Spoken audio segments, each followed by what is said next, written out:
ဆရာနွယ်ရိုးရေးသားထားတဲ့မိုးသေးညဆိုတဲ့ဝတ္ထုတိုလေးကိုတင်ဆက်ပေးမှာဖြစ်ပါတယ်ခင်ဗျာ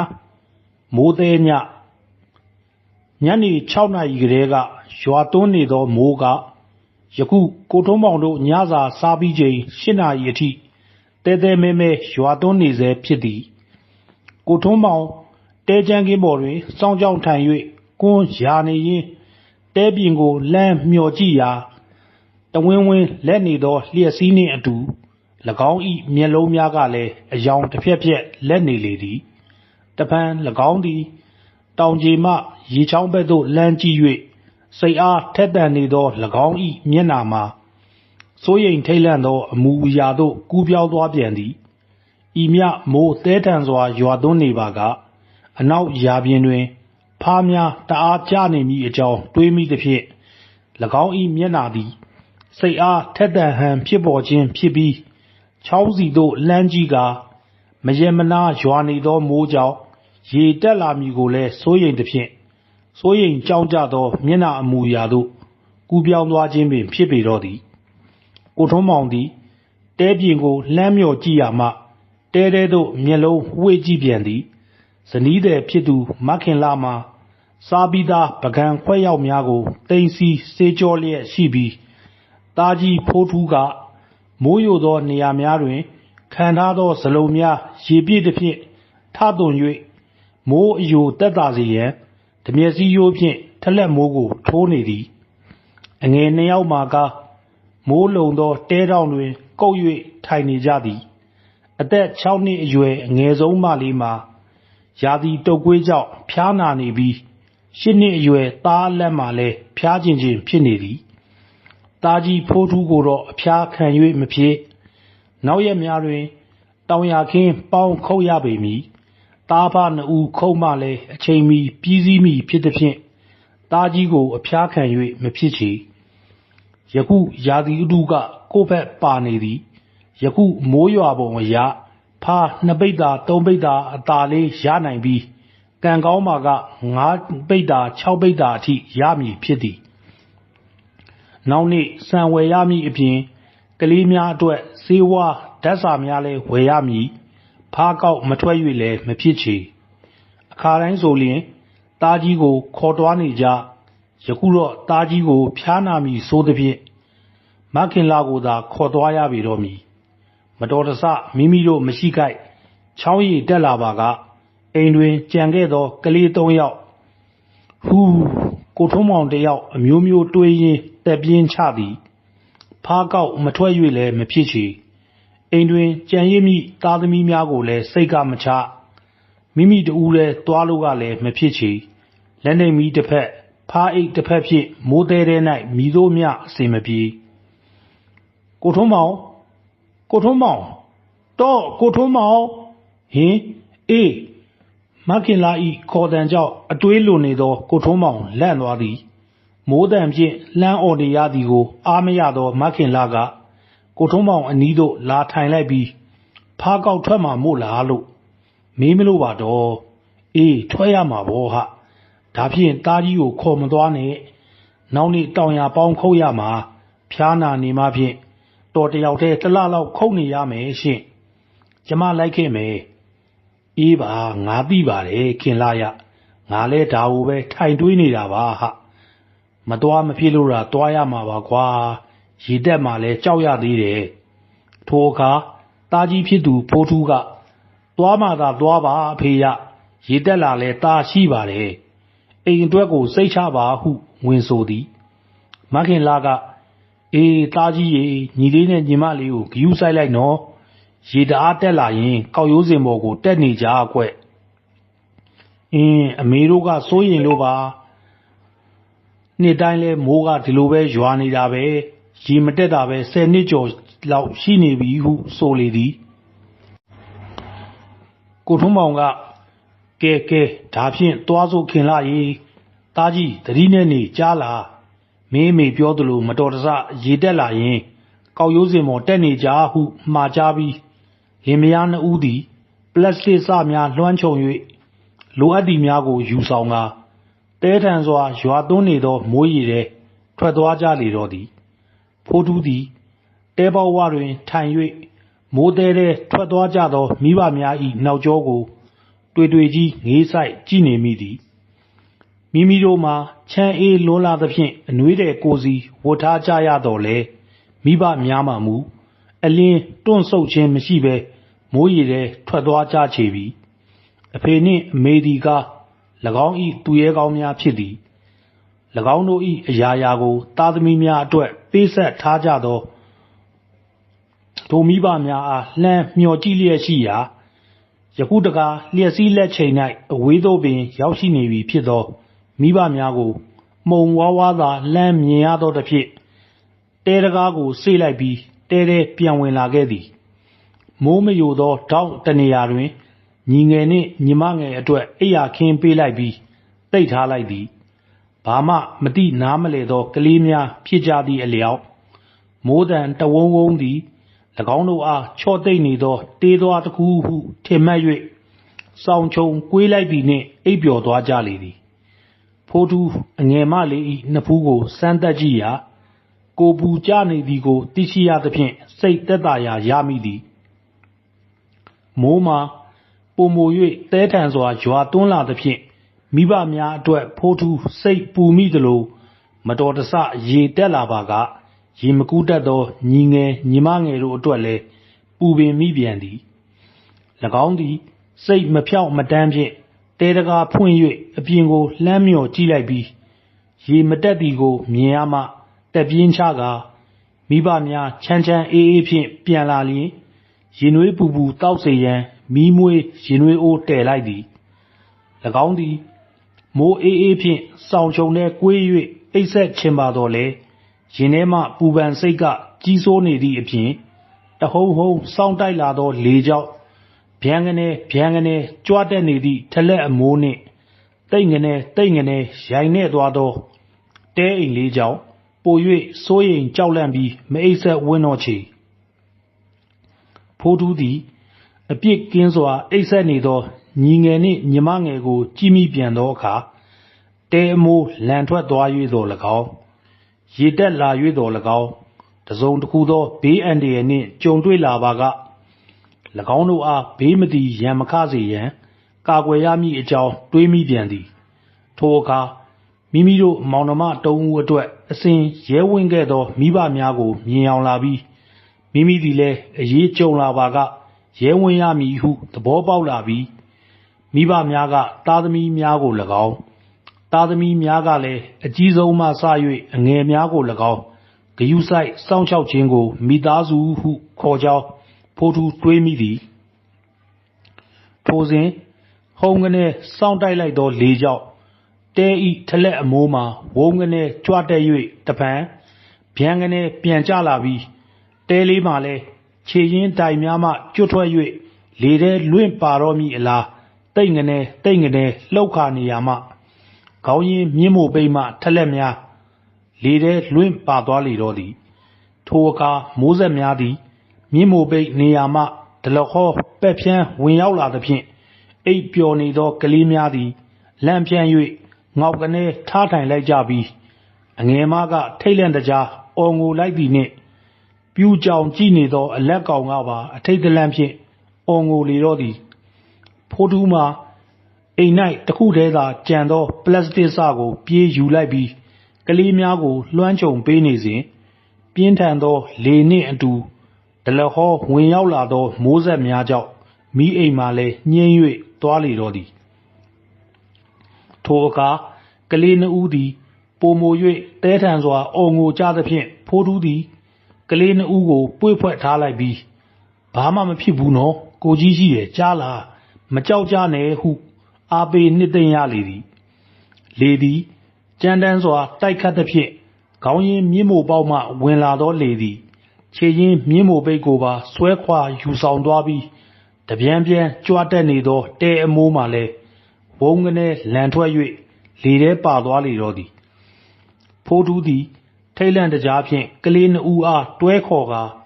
ခေါင်းရင်းတိုင်သားသို့တိုးကပ်သွားလိုက်ပြီးတိုင်ကိုကင်ထားကြ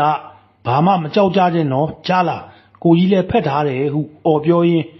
ကလေးနှစ်ဦးကိုရင်ခွင်ထဲထည့်တိုင်းဖက်ကတဲ တဲတိုင်ကိုကြစ်ကြစ်ပါအောင်ကင်ထားလိုက်လေသည်ဖယိုဖယဲဖြစ်သွားပြီဖြစ်သော၎င်းတို့တဲကိုကာယံထားသည့်ဝကတ်များလဲအလွယ်တကူပင်တစ်ချက်ပြီးတစ်ချက်လွင့်စဉ်ထွက်သွားကြတဲ့ကဲ့သို့ဖျားစဉ်မှစင်းတူတော်နှင့်ညောင်ရီအိုးသည်လဲတဲလေကောင်တို့လွင့်ကြကုန်သည်ရင်းနောက်ဂလုံးဂလွမ်းစသဖြင့်ပစ္စည်းပစ္စယအိုးခွက်ပကံတို့လွင့်ပါသွားသောအတန်ကိုကြားရပြီးလျင်နောက်ဆုံး၌၎င်းတို့ကပ်နေကြသောတဲတိုင်တွင်ခြိထားသောဝကတ်မှလည်းတပတ်လေကဖိုးထူးဤနောက်ကျောကိုဝုန်းကနေရိုက်ခတ်ပြီးလေထဲလွင့်ပါသွားလေတော့သည်လျက်စီးများတဝင်းဝင်းလက်သွားချိန်၌၎င်းတို့ဤဘုံဗိမှန်တဲအိမ်လေးမှာအမိုးအကာများနှင့်တကွတဲထဲမှပစ္စည်းပစ္စယအားလုံးလေနှင့်လွင့်ပါသွားပြီဖြစ်ကြောင်းတွေးလိုက်ရလေသည်ကလေးနှစ်ဦးဤကိုယ်တွင်လွှမ်းခြုံထားသောပလတ်စတစ်စမှလည်းလွင့်ပါသွားပြီးလေသည်၎င်းတို့မောင်နှမသုံးဦးကိုပါတပါးတည်းခေါ်ဆောင်သွားမည့်လက္ခဏာဖြင့်ပုံမို၍စောင့်တိုက်လာသဖြင့်ဖိုးထူးသည်ကလေးနှစ်ဦးအားရင်ခွင်ထဲထည့်ကာတဲတိုင်ကိုမြဲမြံစွာကင်ထားရလေသည်ကြီးမားသောမိုးဆက်များသည်ပြင်းထန်သောအရှိန်အဟုန်ဖြင့်၎င်းတို့ကိုလာရောက်ရိုက်ခတ်ကြသည့်အပြင်တရွှီရွှီတိုက်နေသောလေထဲတွင်လွင့်ပါလာကြသောအမိုက်စနှင့်တစ်ခက်များကလည်းကလေးများ၏ကြောပြင်ကို၎င်းဖိုးထူး၏မျက်နာကို၎င်းတဖြန်းဖြန်းလာရောက်ရိုက်ခတ်ကြသဖြင့်အာကိုကြီးရေနာတယ်အီဟီဟီဟုကလေးများကအော်ငိုကြလေသည်မောင်နှမသုံးဦးတို့သည်ထို့သို့ပင်ပန်းဆင်းရဲစွာနာယူဝက်ခန့်ဒုက္ခခံကြရပြီးသောအခါလေမှာတဖြည်းဖြည်းငြိမ်သက်သွားတဲ့ကဲ့သို့မိုးသည်လည်းတဲထန်စွာရွာသွန်းနေရမှဆွေမိုးပုံစံဖြင့်ခက်မှန်မှန်ရွာနေပြီတော့သည်ထိုအခါမှဖိုးထူးသည်တဲတိုင်ကိုဖက်တွယ်ထားသော၎င်း၏လက်များကိုလွတ်ရလက်များမှာလက်အံသေး၍ထုံကျင်နေချေပြီအစောပိုင်းကလေနှင့်လွင့်ပါသွားမည်ကိုစိုးရိမ်ပြီးဇောကပ်ဖက်တွယ်ထားရသဖြင့်မတိသာတော့လဲယခုလေငြိမ်၍မိုးအနှဲငယ်ဆဲသွားသောအခါမှ၎င်း၏ရင်ခွင်ထဲတွင်တဆက်ဆက်တုံရင်လျက်သွားချင်းတကက်ကက်ရိုက်ခတ်နေသောကလေးများကိုဖိုးထူးသတိထားမိသည်၎င်းကိုယ်တိုင်လည်းတုံရင်ကြက်သိမ်းထား၍သွားချင်းတကက်ကက်ရိုက်နေသည်မဟုတ်ပါလားလျက်စီတဖြန်းဖြန်းလက်ချိန်၌ကလေးများအားကြည့်လိုက်သောအခါချမ်းအေးလိုသဖြင့်နှကမ်းများပင်ပြာနှမ်းနေသည်ကိုသနာစပွဲတွေးမြင်ရသဖြင့်ကလေးများအားနှွေးထွေးစေရန်အလို့ငါတဲပေါ်လှည့်ပတ်ကြည့်ရာ၎င်းတို့၏အဝတ်အစားများစောင်များနှင့်တကွပစ္စည်းပစ္စယအားလုံးတဲပေါ်၌ဘာမှမရှိတော့ချေဖိုးထူးသည်ကလေးနှစ်ဦးအားတအားသမျှအာယုံလွှဲချော့မော့၍မိဘများပြန်လာကြပြီလောဟုကွင်းပြင်ထဲလှည့်ပတ်ကြည့်ရာလက်နှိပ်မီအလင်းရောင်ကိုမမြင်ရသည့်အပြင်လျက်စီးလဲမလက်သဖြင့်ပတ်ပတ်လဲအမောင်ထုကြီးကိုသာတွေ့ရလေသည်တိုးနှင့်ဖိုးထူးလဲကောက်ရိုးစင်အောက်တွင်ထိုင်နေပါကတဖွဲဖွဲကျဆင်းနေသောမိုးတံကိုကာကွယ်နိုင်မိအပြင်လေလာရာဘက်ကိုကောက်ရိုးထုံးများဆွဲချ၍ကာယံထားပါကအချမ်းတက်တာမိအကြောင်းတွေးမိသဖြင့်ကောက်ရိုးစင်ရှိရာဘက်သို့တစ်ချက်လှမ်းမြော်ကြည့်လိုက်ပြီးကလေးများကိုရင်ဝင်ထဲမှဆွဲချလိုက်သည်ခဏလေးထိုင်ကြအောင်ကိုကြီးတို့ကောက်ရိုးစင်ဘက်ကိုတွားကြရအောင်ဟုဆိုရင်းတဲအောက်ဆင်းလိုက်ရာ၎င်း၏ခြေတစ်ဖက်သည်ဒူးစိတ်ခန့်ရှိသောရေထဲသို့ဘွမ်းကနေနင်းမိလေတော့သည်ဟင်ဖိုးထူးရင်ထဲ၌ထိတ်ကနေတုန်လှုပ်သွားပြီးတဲပေါ်ပြန်ခုန်တက်လိုက်ကာရုတ်တရက်မိတို့မိပုံလှုပ်ရမည်ကိုဝေခွဲမရပဲကြောင်အန်းနေစဉ်၌တဲချမ်းကင်းကိုတပြန်းပြန်းလာရိုက်ခတ်နေသောရေတံကိုသွေးပြက်ဖွယ်ကြားလိုက်ရပြီးတစ်ဆက်ထဲမှာပင်၎င်းတို့၏တင်ပါမှဆူဆွမှုကိုပါခံစားလိုက်ရလေသည်ရေသည်ကအရှိန်အဟုန်ဖြင့်လျင်မြန်စွာတက်လာနေချေပြီဖိုးထူးမှာပြာရာခတ်သွားရပြီးရုတ်တရက်စိုးရိမ်လွန်၍ကြောင်အန်းနေစဉ်၌တဝင်းဝင်းတပြောင်ပြောင်လက်လိုက်သောလျက်စီးကြောင့်ပတ်ဝန်းကျင်ကိုကြည့်လိုက်ရာအရက်လေးမျက်နှာမျက်စိတစုံရေပြင်ကျဲကြီးကိုသာတွေ့လိုက်ရလေသည်ထားကြဟေးညီလေးနဲ့ညီမလေးကြီးရေတွေတက်လာပြီ ကိုကြီးတို့ကောက်ရိုးစင်စီတွားကြရအောင်ဟုဆိုရင်းတဲအောက်သို့ဆင်းလိုက်ရာရေမှာ၎င်း၏ပေါင်လယ်လောက်ပင်ရောက်နေချေတော့သည်ဖိုးထူးသည်ကလေးများအားလာကြဟုခေါ်ကာလက်တစ်ဖက်စီဖြင့်စီပွေ့၍ကောက်ရိုးစင်ရှိရာသို့မှန်းဆကာကြပြာကြရာတွားရလေသည်ရေမှာချောင်းမကြီးထဲမှကဲ့သို့အရှိန်ဖြင့်ဝလုံးတို့စီးမနေတော့လေတဟုန်တို့တက်လာနေသောရေကြောင့်အတော်အတန်ရေစီးတန်နေပေရာဖိုးထူးမှာကလေးများကိုမနိုင်မနှင်းပွေ့ချီ၍ပင်ပန်းခက်ခဲစွာတွားရလေသည်၎င်းသည်အချိန်အတန်ကြာတွားနေတော့လေကောက်ရိုးစင်စီသို့မရောက်နိုင်ပဲရှိရာရေမှာ၎င်း၏ရင်စိုးလောက်အထိမြင့်တက်လာသဖြင့်ကလေးများက၎င်းအားကြောက်လန့်တကြားကုတ်ကပ်ဖက်တွယ်ထားကြလေသည်ထိုအခါဖိုးထူးသည်လေပင်အေး၍နေပြီးလမ်းလျှောက်ရန်လည်းခက်ခဲနေတော့သည်ရေမှာတရိပ်ရိပ်မြင့်တက်လာသဖြင့်စိုးရိမ်ထိတ်လန့်မှုနှင့်အတူကောက်ရိုးစင်စီရောက်ရန်စိတ်လောနေသဖြင့်လူဤပင်ပန်းခြင်းစိတ်ဤပင်ပန်းခြင်းတို့ဖြင့်ပြာရာခက်နေရသည့်အထဲအငယ်မသည်ဖိုးထူးဤဦးကောင်းကိုဖဲ့၍ပခုံးပေါ်ကုတ်တွယ်တက်ရင်အာကိုကြီးမိကြောက်တယ်ဤဟီဟီဟုအော်ကိုလိုက်တန်နှင့်အတူအလက်ကောင်ကလည်းသားလဲကြောက်တယ်ဤဟီဟီဟူ၍အော်ကိုကြသဖြင့်ဖိုးထူးမှာခြေမကင်မိလက်မကင်မိဖြစ်နေချေတော့သည်ထိုစဉ်မှာပင်လျက်စီးတစ်ဖြန်းဖြန်းလက်လာသဖြင့်ဖိုးထူးလဲဝမ်းသာအားရပတ်ဝန်းကျင်ကိုကြည့်လိုက်ရာကောက်ရိုးစင်မှာ၎င်းတို့၏အထက်ဘက်အတော်ဝေး၌ရှိနေကြောင်းကိုထိတ်လန့်သွေးပြက်ဖွယ်ရာလှမ်းမြင်လိုက်ရလေသည်၎င်းသည်ကောက်ရိုးစင်ရှိရာသို့တဲ့မှတ်စွာမှန်းဆ၍လာခဲ့ပါတော့လေရေစည်းဖြင့်မတိမသာမျောပါရင်းအောက်ဘက်သို့ရောက်နေခြင်းဖြစ်သည်ဖိုးထူးလဲထိတ်ကနေဖြစ်သွားပြီးကောက်ရိုးစင်နေရာသို့ရှိသမျှအားကုန်ထုတ်ကာအမြန်သွားပါတော့လေရေကိုဆန်၍သွားရသည်ကတကြောင်ကလေးများကထိတ်လန့်တကြားဖြင့်ဥကောင်းကိုဝိုင်းဖက်ထားကြသဖြင့်မျက်စိများကိုပါဖုံးအုပ်နေသည်ကတကြောင်ကြောင့်စိတ်သွားတိုင်းကိုမပါနိုင်ပဲ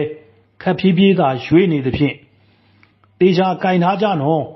ကိုကြီးမျက်လုံးကိုမအုပ်မိစေနဲ့ဟုပြော၍ပိုမို၍ခွန်အားစိုက်ထုတ်ပြီးသွားရလေသည်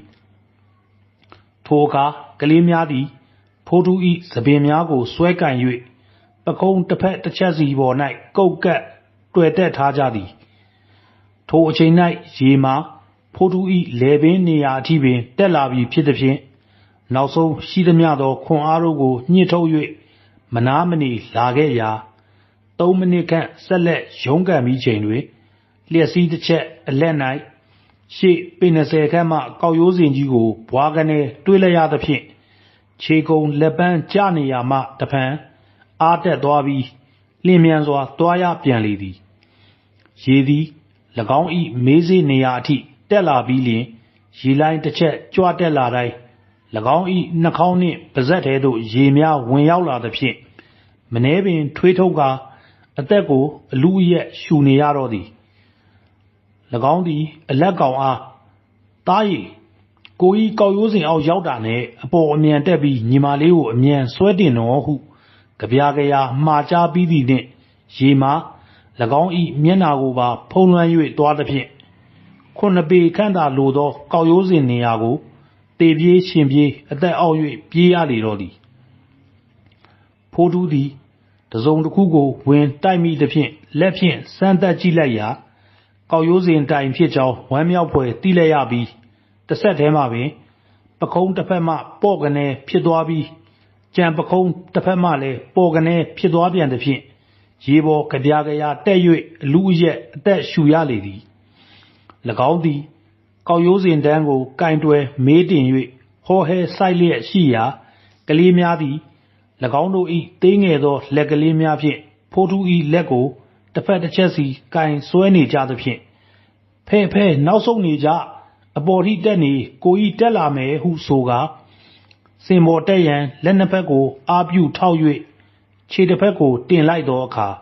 ကလေးများကိုဖက်တွယ်ထားရသော၎င်း၏လက်တို့မှာလက်အံသေးထုံကျင်နေသည့်အပြင်ခြေကုံလက်ပန်းကျနေပြီဖြစ်သောဖိုးထူးမှာ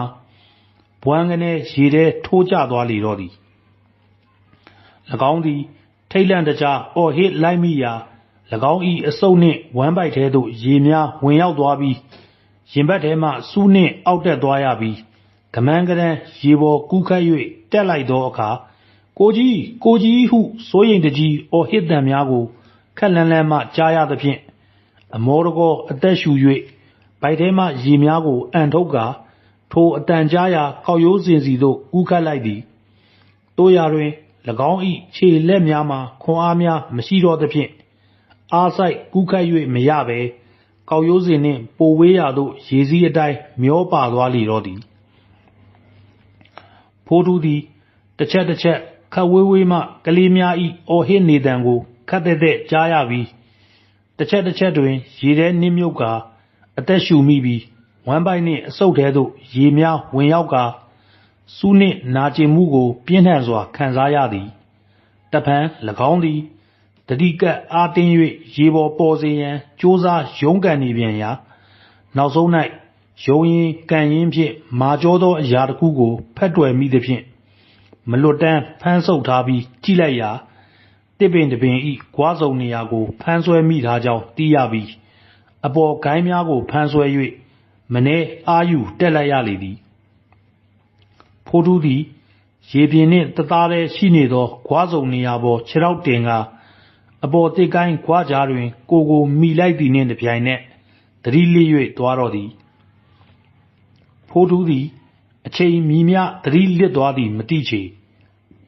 မျက်နာကိုတပြန်လာရောက်ရိုက်ခတ်နေသောရေလိုင်းကြောင့်သတိရလာပြီး၎င်း၏ညီငယ်ညီမငယ်တို့ကိုတွေးမိသဖြင့်ထိတ်ကနေလူးလဲထလိုက်ရာ၎င်းသတိမလစ်မီကခြေထောက်ဖြင့်နင်းနာသောကွားစုံနေရာ၌ရှိနေသောရေသည်ယခု၎င်း၏မျက်နာနေရာအထိရောက်နေကြောင်းသိရသဖြင့်ကောက်ရိုးစင်ကြီးနစ်မြုပ်လေပြီလောဟုတွေးမိပြီးရင်ပူလာသဖြင့်ရေလွတ်ရာတစ်ကိုင်းသို့လူးလဲတွေ့တက်လိုက်ပြီးမိငယ်ရေအလက်ကောင်ရေဟူ၍အော်ဟစ်လိုက်လေသည်ထိုအခါရှင်ကိုကြီးဗျာကိုကြီးရေသားတို့နေရာမရှိတော့ဘူးနစ်တော့မယ်ဟုအော်ပြောတံကိုကြားရသဖြင့်တေချာကင်ထားကြနော်ကိုကြီးလာခဲ့မယ်ဟုပြန်အော်လိုက်သည်ဖိုးထူးမှာညီငယ်နှင့်ညီမငယ်တို့အတွက်စိုးရိမ်စိတ်ဖြင့်ရေထဲခုန်ဆင်း၍ကူးခတ်သွားရန်ဟန်ပြင်လိုက်တော်လေရေထဲတွင်နစ်မြုပ်နေခဲ့သော၎င်း၏ခြေလက်တို့ကထုံချင်းကြိုက်ခဲလျက်ရှိပြီးခွန်အားများလဲကုန်ခန်းကမူးဝေနေသဖြင့်မျက်လုံးများကိုခိတ္တမိတ်ထားလိုက်ပြီးအာယူလိုက်သည်ထို့နောက်၎င်းသည်ခုန်ချ၍ကူးခတ်ရန်အတွက်အောက်နားတွင်ရှိသောရေကိုခြေတစ်ဖက်ချ၍စမ်းလိုက်ရာလေကိုသာစမ်းမိသဖြင့်အောက်တစ်ကိုင်းကိုဆင်းလိုက်သည်ထိုအခါမှရေကို၎င်း၏ခြေဖျားဖြင့်ထိမိလေရာ၎င်းသည်စိတ်လှုပ်ရှားစွာဖြင့်တစ်ပင်၏ပင်စီတို့ကိုလက်ဖြင့်ပုတ်တက်ကြည့်သောအခါအပေါ်နားတွင်ပေကြံနေသောရွှွန့်နုံတို့ကိုစမ်းမိသဖြင့်ရေပြန်ကျနေပြီဖြစ်ကြောင်းဝမ်းမြောက်ဖွယ်သိရလေသည်အပေါ်နားစီမှလည်းကိုကြီးဟုဟစ်အော်နေသံကိုကြားရသဖြင့်လာပြီကိုကြီးလာနေပြီနော်တေချာကင်ထားကြဟုလမ်းအော်ပြောရလေသည်ထို့နောက်ဖိုးထူးသည်ရေထဲသို့လျှော်ဆင်းလိုက်ပြီးကလေးများ၏အတန်ကြားရစီသို့အားဆိုင်၍ကူးခတ်လိုက်ရာတစ်ချက်ကူးလိုက်တိုင်းဖြောကနေရှေ့ရောက်သွားသဖြင့်ရေတက်နေစဉ်ကစီးနေသောရေစီးကြောင်းသည်ရေပြန်ကျချိန်၌ဖြောင်းပြန်စီးနေကြောင်းသိရပြီး၎င်းသည်လည်းအသာအရာပင်ကိုဖော့၍အလိုက်သင့်လိုက်ပါကူးခတ်ခဲ့ရာအမောင်ထဲမှကလေးများသည်ကိုကြီးဒီဘက်မှာဟုဝမ်းသာအားရအော်ဟစ်တံကိုတဖြည်းဖြည်းနီးကပ်စွာကြားရလေသည်ဖိုးထူးကောက်ရိုးစင်သို့ရောက်သောအခါအပေါ်သို့မနေတွေ့တက်လိုက်ပြီး၎င်း၏ညီငယ်နှင့်ညီမငယ်ကိုတင်းကျပ်စွာဘက်တွယ်ထားလိုက်လေသည်မိုးသားများကင်းစင်သွားပြီဖြစ်သဖြင့်ဝိုးတော်ဝါကျယ်ရောင်အောက်တွင်အကိုကြီးဖြစ်သူပြန်ရောက်လာသဖြင့်တောက်ပနေကြသောကလေးများ၏မျက်ဝန်းများကိုဖိုးထူးတွေ့နေရ၏မိုးတိတ်ပြီးလေလဲငြိမ်ပြီးမောင်နှမ၃ယောက်လည်းဘေးကင်းပြီးဖြစ်ပေရာမိုးထဲလေထဲသို့ထွက်ခွာသွားကြပြီးအခုထိပြန်ရောက်မလာသောမိဘများကိုသတိရပြီးဖိုးထူးရင်ပူလာပြန်သည်၎င်းသည်ဘေးပတ်ပတ်လည်ကိုလှမ်းမျှော်ကြည့်သည် မီးရောင်လေးများတွေ့ရလေမလောသားတို့ရေသမီးတို့ရေဟူ၍စိုးရိမ်တကြီးအော်ခေါ်တန်လေးများကြားရလေမလောကြီးစွာသောရင်ထဲမှထိုမျောလင့်ချက်မှာဖြစ်မလာခဲ့ချေမှောင်ဝတိကျနေသောပတ်ဝန်းကျင်ကိုသာတွေ့ရသည်အဖေနှင့်အမေအန္တရာယ်ဖြစ်နေကြပြီလောအကယ်၍မိဘများအန္တရာယ်တစ်စုံတစ်ခုမကြုံပါကကလေးများကိုစိတ်မချသဖြင့်စိုးရိမ်တကြီးပြန်လာကြရပေမည်ရေကြီးနေုံမျှမကမီးပင်လေကိုဖျက်ကျော်ရပါစေစစ်တပ်တစ်တပ်လုံးနှင့်ရင်ဆိုင်တိုက်ခိုက်ရပါစေမိဘများကမှုမီမဟုတ်ချေအရာရာကိုဖျက်ကျော်၍အရောက်ပြန်ခဲ့မည်ဖြစ်သည်တို့ဆိုလျင်၎င်းတို့တစ်ခုခုဖြစ်ချေပြီဖိုးထူးရင်ထဲ၌နှင့်ငနေပူလောင်သွားရသည်ထိုအခါမျက်စိမျက်နှာပြက်၍အဝေးသို့လှမ်းမြော်ကြည့်နေသောအကိုကြီး၏အရိပ်အကဲကိုကြည့်၍ကလေးများကလည်းကိုကြီးအမေတို့ရောဟုငိုတံပါကြီးဖြင့်မေးလာကြသည်ဖိုးထူးသည်ရင်ထဲတွင်စိုးနစ်နေတော်လဲတတွေးကိုဂလုကနေမျိုးချ၍အတန်မတုံအောင်ထိမ့်လိုက်ပြီးအော်အဖေနဲ့အမေကရေတအားကြီးနေလို့ရွာပြန်အိတ်နေတာလေမနဲ့အစောကြီးထပြန်လာမှာပါဟုအားပေးနှစ်သိမ့်ရသည်မနဲ့အစောကြီးထပြန်လာမှာပါဟုကလေးများအားပေးနှစ်သိမ့်ရတော်လေမကြာမီတွင်အလင်းရောင်ဖြာကျလာ၍အာယုံဦးချိန်သို့ရောက်ရှိလာလေတော့သည်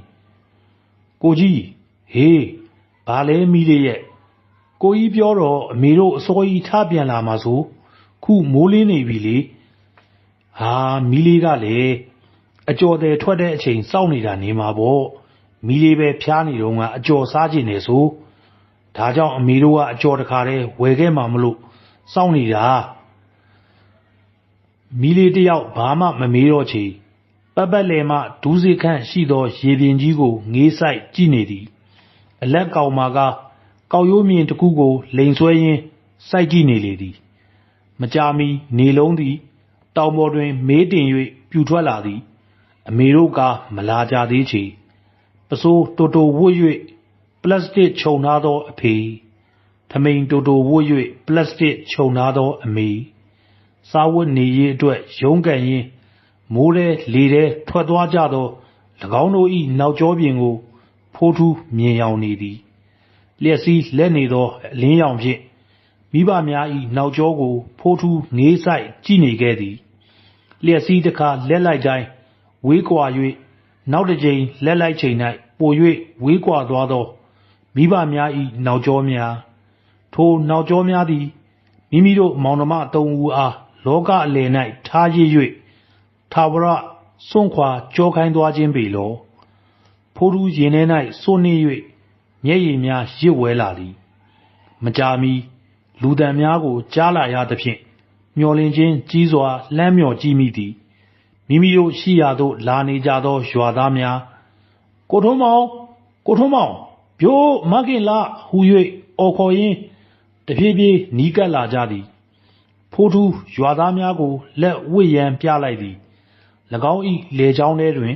စိုးနှင်းနေသဖြင့်အတန်မထွက်နိုင်မိဘများ၏အမည်ကိုအော်ခေါ်ပြီးလာရှာနေကြပုံထောက်၍ညကမိဘများရွာထဲပြန်မရောက်ခဲ့ကြမှန်းဖိုးထူးသိလိုက်ပြီးအလက်ကောင်မှလည်း၎င်း၏ရွှွများပေကြံနေသောဘောင်းဘီကိုလိန်ဆွဲ၍ဦးကောင်းကုန်းကမျက်ရည်များပိုးပိုးပေါက်ပေါက်ကျနေချေသည်အငယ်မကားရွာသားများကိုတလဲအကိုနှစ်ယောက်ကိုတလဲမျက်လုံးအဝိုင်းသားဖြင့်ကြည့်နေရှာသည်ရွာသားများသည်ဒူးစစ်ခန့်ရှိသောနှုံးမြေထဲတွင်ရုန်းကန်၍လာကြပြီးကောက်ရိုးစင်အောက်သို့ရောက်သည်နှင့်အကြီးကောင်မင်းအဖေနဲ့အမေရောဟုမေးကြရာဖိုးထူးမှာမျက်ရည်များယိုစီးကျလာပြီးဦးကောင်းကိုသာခါရမ်းပြနိုင်သည်ကြဲ့၍ငိုနေသောအလက်ကောင်မှလည်းထိုအခါမှကျဲလောင်စွာအော်ငိုလာပြီးအငယ်ဆုံးမှလည်းအကိုနှစ်ဦးကိုကြည့်၍မဲ့ကငိုလေတော့သည်ဖိုးထူးသည်မေးနေကြသောရွာသားများကိုဖြေရန်ပါဇက်ဟပါတော်လဲအမေတို့ဟူ၍သာစကားဆိုနိုင်ပြီးရင်ထဲတွင်စိုးနှင့်လာပြန်သဖြင့်ဆက်မဆိုနိုင်တော့ချေအတန်ကြာအာယူလိုက်ပြီးမှညကရေတွင်မကြီးခင်ဖားကောက်ထွက်သွားတာခုထိ ပြန်မလာကြဘူးအီဟီဟီဟူ၍အတန်ထွက်ကအာရပါရငိုရှိုက်လေတော့သည်ကဲမငိုကြနဲ့ကွဦးလေးတို့တွေ့အောင်ရှာပြီးခေါ်ခဲ့မယ်နော်ရော့မုံစားကြရေတောက်ကြဟု၎င်းတို့ယူဆောင်လာသောရေနှင့်မုံများကိုကမ်းပေးသည်ရင်းနောက်ရွာသားများသည်ခက်လန်းလန်းတွင်ရက်၍တီတိုဆွေးနွေးတိုင်ပင်နေကြရာဖိုးထူးသည်ကလေးများအားရေတိုက်၍မုံတုပ်များဖောက်ပေးလိုက်ပြီးတောင်ကျေရှိချောင်းမကြီးနေရာကိုငေးမြော်ကြည့်နေလိုက်သည်၎င်း၏မြင်ကွင်းထဲတွင်ခက်လုံးလုံးအရာနှစ်ခုကိုတွေ့ရသဖြင့်ရေထဲ၌မျောပါလာသောအုံသီးများလောဟုငေးဆိုင်ကြည့်နေမိရာမှထိုအရာနှစ်ခုသည်ရေစီးအတိုင်းမျောပါနေခြင်းမဟုတ်ဘဲချောင်းကိုကန့်လန့်ဖြဲ၍လာနေကြောင်းသတိထားမိသဖြင့်လက်ထဲမှရေဘူးကိုလွှတ်ချ၍ရင်ခုန်စိတ်လှုပ်ရှားစွာထရက်လိုက်ပြီးတေချာပြန်ကြည့်လိုက်သည်ဟင်၎င်း၏ရင်ထဲတွင်ထိတ်ကနေထိုလုံးအရာနှစ်ခုမှကရေထဲတွင်ဖြက်ကူးလာနေကြသောခေါင်းနှလုံးအဖေနှင့်အမေများလား၎င်းထိုသို့စိတ်လှုပ်ရှားစွာကြည့်နေစဉ်မှာပင်ဖြက်ကူးလာသောဥကောင်းများသည်တဖြည်းဖြည်းရင်ဘတ်အထိပေါ်လာပြီး၎င်းတို့၏လက်များကိုဝှေ့ရမ်းပြ၍သားတို့ရေသမီးလေးဟူသောအတန်တဲတဲကိုကြားလိုက်ရသည်နှင့်တပြိုင်နက်ဖိုးထူးကောက်ရိုးစင်ပေါ်မှရှောဆင်း၍ခုန်ချလိုက်သည်ထိုအခါကလေးနှစ်ဦးမှလည်း၎င်းတို့လက်ထဲမှမုံထုတ်များကိုပြစ်ချ၍ကိုကြီးဟုလက်နှစ်ဖက်ကိုကား၍ရှောဆင်းလာကြသဖြင့်ကြပြာစီး၍ဖမ်းလိုက်ရသည်ရင်းနောက်မောင်နှမသုံးဦးသည်လူကြီးဒူးစစ်ခန့်ရှိသောနွန်ထဲတွင်ရုန်းကန်၍ချောင်းစီသို့ပြေးကြလေသည်၎င်းတို့၏နှုတ်မှလည်းအဖေအမေဟုအော်ဟစ်နေကြပြီးချောင်းတစ်ဖက်ကမ်းသို့ရောက်လာပြီဖြစ်သောမိဘများကလည်းသားကြီးရေအလက်ကောင်သမီးငယ်ဟုအလူအရက်အော်ဟစ်ရင်းနွန်ထဲတွင်ရုန်းကန်၍ပြေးလာကြလေရာ